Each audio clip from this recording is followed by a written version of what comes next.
Welcome back to the Pigskin Podcast. I'm Ben Fearson. This is Jason Feldman. We are not going to talk about Vikings and Gophers too much. I sure as heck don't want to talk about Gophers because I will only get angry. I'm not even a Gophers fan, Fearson. That made me ill to my stomach to watch those last 20 seconds. So people want to know what our thoughts are on that. They'll just read Face-Off in the Post-Bulletin on Thursday. Yeah, honestly, please. I was going to write a column about it, but then I'm like, I'm too angry. I'm still too angry about it, so I'm going to move on. But your Vikings got to win. They did all right. You know? No, it wasn't the cleanest game in the world, but a win is a win is a win in that That's NFL. kind of what we wanted to see out of Teddy Bridgewater, especially on the road, is just that ability to come back late in a game and to be able to bounce back from some poor throws and a poor performance. And when they needed him, he came through. And obviously, he knows he has to be better. The coaching staff knows he has to be better. But just to be able to have that mentality, that strength to be able to come back and go on those two late drives to score some points was big. That was really good to see, especially with the tough part of the schedule coming up. And I'm hoping my guy comes back this week, Tyrod Taylor. Hoping he comes back from injury. I can see you're all aboard. I'm ready to go. I'm ready to Bills rock. need him too. I know, they actually do. Sammy Watkins will stop whining. Yeah. Anyway, all right. Let's move High on. school football. Let's talk our bread and butter here. We still got 4 teams. We do. 4 teams in the state Section semis. 1 playing some good football, and if you want to count Mankato West and TCU as well. I don't. No, well, Mankato West isn't a Section 1 team. No. TCU. Anyway, I was honestly Four from our stunned. I was stunned that TCU won. After watching them play, and I was surprised that they won. But hey, they're still playing football. But yeah, we got 4 teams going west. I'll kind of run through last week's scores real quick, and then we can go with our players of the week, and then you can talk about how you're doing the standings between our picks. Dude, I got my white flag ready to wave. Awesome. But 5A West got by JM 42-20. Good to hear that Mr. Tuckner's doing. I know he broke his leg badly, and it was a scary scene there. But good to hear that he's. That was a really scary deal. I was actually out trick-or-treating with the kids and saw Pat Ruff posting on Twitter that Tuckner's down on the field and they're calling the ambulance, and we knew nothing more than that at the time. So you hate to see the broken leg, but at the same time, it was next. Right, there was some serious concern there for a while. So best of luck to Brady in his recovery. A good run for JM at the end. Very good run for JM. Didn't end how they wanted, but to get to that game was pretty impressive. Right. So, and 4A Stewartville, no trouble with Marshall, 35-7. Looked like trouble for a second. I mean, the second play of the game. About the first minute. Well, the first play of the game, or second play of the game, Marshall scored on a 64-yard touchdown run, or 54-yard touchdown run.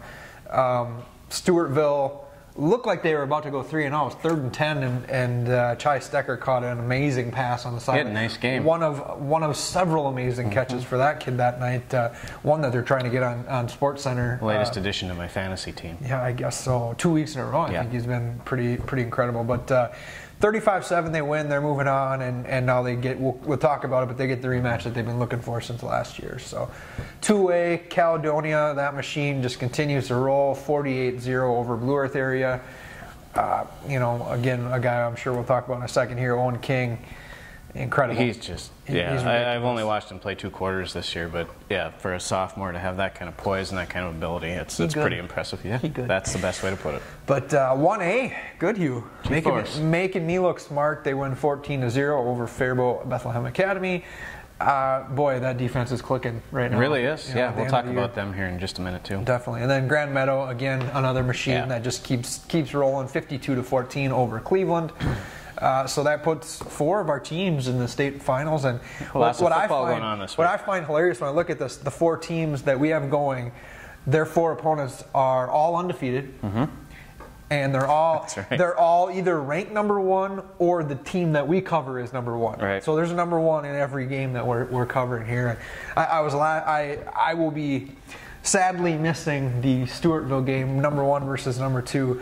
But I was talking to Tony Ponsel, the Goodhue coach today, and they're 9-3. They've got the worst record left in the whole state of Minnesota. But they might be playing as well defensively as anybody. Absolutely, right now. I think that's the key there. So, Feldy, do you have your player of the week? I do, and we talked about the Goodhue defense, and that's kind of where I'm going here. Is their quarterback, defensive back, Jacob Passion. This is as much an award for him as it is for the way their defense has been playing, like we talked about. I just dug up a couple of numbers to back it up.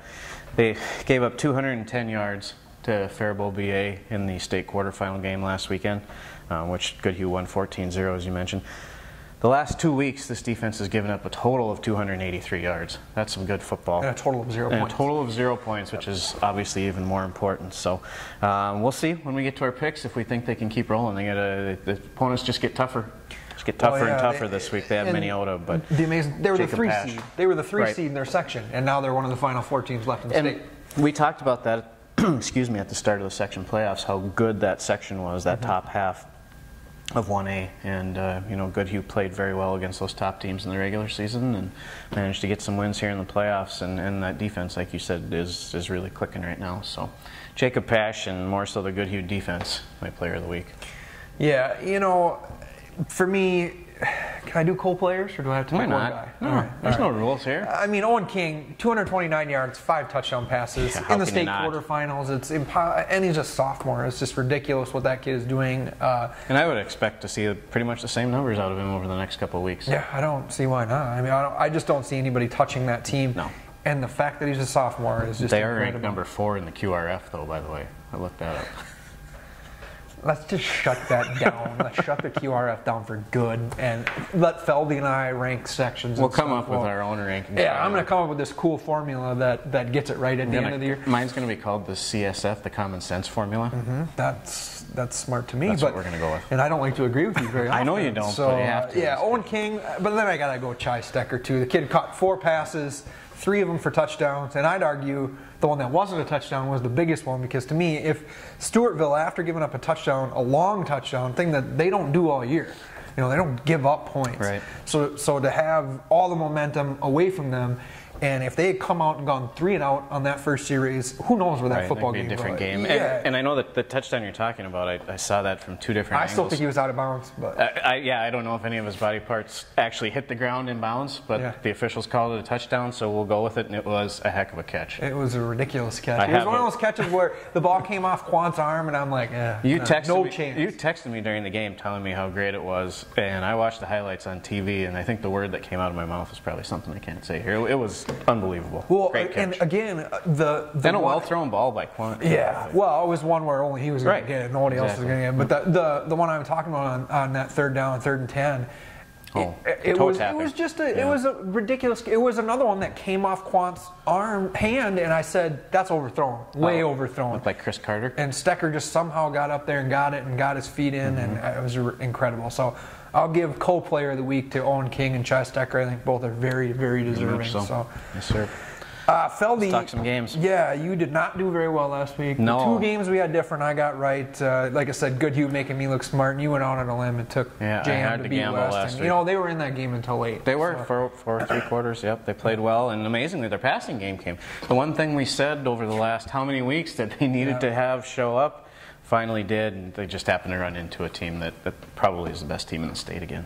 And West is a different kind of football team. They really are. They run the football this year very effectively. And they have several options to carry the football too, including their quarterback. So would not be shocked again to see them not only in the state title game but winning it again. So I was 5-0, you were 3-2. That puts me at 56-19 for the year, and you're 51-24. So we need a bunch of teams. I need a bunch of teams to make the state title game. So. I think we're going to help you out with that. Boys. I think we're going to help you out with that. So let's start off. You want to start at the bottom? I don't care if you go first or you want me to go first. Let's work our way up. We'll start with Grand Meadow. You go first because I'm in a bad spot here. Yeah, Grand Meadow 12-0 against Waubun. They're 11-0. It's at St. Cloud State on Saturday. As much as you'd like to say, all right, Waubun's undefeated and they've played some good teams, but I just don't think anybody's touched. I think Grand Meadow's best competition was in their section finals, and I'm going to go with Grand Meadow winning this one. I think they'll be a little conservative, 35-14. Yeah, we talked last week about the confidence that this Grand Meadow team is playing with, and I think you just see that grow from week to week. And they did it again last week, 52-14 against the Cleveland team that was playing really well coming into the state quarterfinals. Waubun, by the way, though, as you said, also undefeated. They are ranked higher in the QRF than Grand Meadow as well. So Grand Meadow has a win, 2 wins over the team that was number 2 in the state, and they're not ranked higher than Waubun. That said, how many ranked teams did Waubun beat? I don't know. I didn't do my research on Waubun, but all I know is they're unbeaten. And I'm only doing this because I have to. I have Whoa! no qualms that the Super Larks are going to win a state championship. Are you going to go all four? I don't know if I'm going to go all four, but I got to try to make up some ground somewhere, so I got to pick Wobbin here. All right, I don't want to, but I have to at this point. What do you got for a score? Boy, Grand Meadow just does not give up a lot of points, so Wobbin's going to control the ball for about 40 minutes. I think they're going to have to win it. We'll go with 12-10. I'm not happy with myself. All right, 1A, Goodhue, 9-3, gets the #1 ranked team in the state, Minneota, 12-0, defending state champs. They don't give up anything. You know, honestly, they're a really good offensive team. They've got a running back who's got 1,900 yards and like 25 touchdowns. You know, he's really good. Hennon is his name. Boy, they're going to be a tough beat. I think Goodhue's defense can keep them in this football game. I don't know. It's going to be. It will have to. You got to go first here. So. Yeah, it'll have to, and unfortunately I think this might be the end of the line for the Wildcats. They've had a heck of a season, and I'm not saying they can't win this game, but boy, this is about as tough of an opponent as I could possibly face here in the playoffs, so I'm going to take Minneota. I think actually Goodhue will keep it close with the way that defense is playing, so I'm going to take Minneota 24-14. I'm going Minneota 21-20. I really do think that Goodhue's defense, just the way they're playing right now and the confidence they have, I think they believe they can win this football game, and I think they're going to have a chance to win this football game at the end of that game. You know, I love the way they play football. You know, they run that wishbone, and it's not an option wishbone, but Pash, like you said, is a kid who's a very capable passer. They just haven't had to pass a lot this year, so I absolutely think Goodhue's going to be in this game, but I think they'll come up a point short. I'm going to say 21-20. And then 2A, Caledonia versus Otter Tail Central. I think this probably is going to be the best team that Caledonia has played if Lewiston wasn't that team. Looking at Otter Tail defensively, they are very, very good. They had not given up many points this year. They're 11-0. That game will be at Mounds View on Saturday. I forgot to say the Goodhue game will be at Prior Lake on Saturday. 3 o'clock on Saturday for the Goodhue game. Yep. So Caledonia, I think they're going to get a little bit of a test, but like I said, I just think that's an absolute machine. I think they keep rolling. I think they win 42-7. Well, the only reason I am pulling out all these QRF rankings today is because I wanted to see who was ranked #1 in this class ahead of Caledonia, and it happens to be Otter Tail Central. I'm sure they are. You know, when you go through look what they've done this year. I mean, their defense is legit. You know, especially for smaller school, and you know, they play good teams up there. They do, yeah. But they don't see anything like Caledonia. No, I don't think anybody does. No, I'm with you. You just can't pick against this Warriors team right now. I think Caledonia wins, and I think they win big. I'm going to go with 35. Can I take your 35? You can. Okay, 35-14. Caledonia wins. All right, and the last one is the big one to me. I think that's the best game. Yep, game of the week. Stewartville versus Becker. Both teams 11-0. Becker #1, Stewartville #2. It's a rematch of last year's state semifinals. That game is at Chanhassen on Friday. It's a game that talking to those Stewartville guys, they said they took this team too lightly. You know, a lot of people said, how could you possibly do that? But they did. I think they were a confident group just like they are this year, but I don't think there's any taking Becker lightly. Not at all. I wish they had Holt for this game. Yeah. I think that's the big thing, but man, you got to go first on this one. Is this me? Yeah. Man, I'd never be allowed back in Stewartville again if I didn't pick the Tigers. Are you ever going there again? I don't know if they'll ever allow me back after we were there last week. Maybe both of us will just keep us out. Probably not. No, you know, it's like you said, Stewartville is a confident group, but they're not going to overlook this Becker team. This is a game they've been thinking about since they lost to Becker last year, and I really believe this group is as focused. I don't know if it's quite as talented as last year's Stewartville team was, but I mean, defensively, we've seen what they've done all year. And you obviously saw the playmaking abilities that they have on offense with a number of guys. So I'm going with Stewartville, and I think they win. I'm not going to say comfortably, but I think they score late to make it look comfortable. So I think Stewartville wins 28-14. I think the question is what happens when Stewartville's in a close game. You know, I mean, Winona was kind of close. They haven't really had to deal with that this year, but it was a 14-point lead the whole time. Well, how did they respond last week after that first touchdown? You were there. You were watching it. Like I said, I don't know how they would have responded. I mean, after that, you talk about the next time they scored, it was a block punt. Mm-hmm. You know, it's like they lost momentum for a second, And then, but that's the thing with this team, though. It seems like they keep coming up with ways every week, whether it's offensively, defensively, special teams, to make big plays. It's like if one unit struggles, the next one picks them up.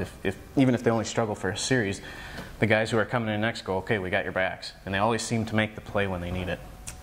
I think the difference in this game, and I've got Pat Ruff, I tipped him off to the story, got him writing a feature on their secondary. I think Stewartville's secondary is incredibly underrated. They don't give up much. They're big, they're fast, they're really good, that secondary is. So, boy, I think the Tigers are winning. I think they're winning a state title. I think I said that a while ago, but I think this is going to be a good game. I think this is going to be a really traditional style foot. I think it's going to be Stewartville 21-14. I think it's going to be an absolute dogfight. I just think Stewartville's toughness, and they got some guys that don't want to let this team lose. So I think Stewartville survives this one. I probably should have picked Becker if I was trying to catch up with you, but I just don't think they're going to win. I think Stewartville wins this football game. Yeah, definitely. But amazing week of game. Like you said, you can't ask for any better. When you look at the 8 teams we got here, Goodhue's the only one with any losses out of these 8 teams we're looking at. And like we said, they're playing extremely well right now. Yep, so, definitely. Yeah. And you look back to their regular season, they could just as easily be 11-1 going into this game. Yeah, that's what he said. They lost 3 games by a total of 13 points. Right. So yeah, they're legit. But that's it for us. We got what do we got? One week left. One show left. Prep Bowl week. But I'm excited. I think we're going to have at least 3 teams. Hopefully 3 teams in the Prep Bowl, maybe 4. And you and I will be sitting here in the office watching results come in over Twitter. Maybe. How fair is that? I'll be at Goodhue. You're covering Goodhue. Gonna cover the Wildcats, That's man. Right, I forgot. Got to go watch G-Force get her done. We have to somehow decipher Guy Lindbeck's tweets to figure out how these other teams are doing. That's accurate, but good luck with that. Yeah. Anyway, Feldy. Good luck to the teams too. Yeah, definitely. I hope we get to watch a bunch. And thanks to everybody in Stewartville last week for having us down. We had a great time. Definitely. All right. Good luck, everybody. Talk to you next week.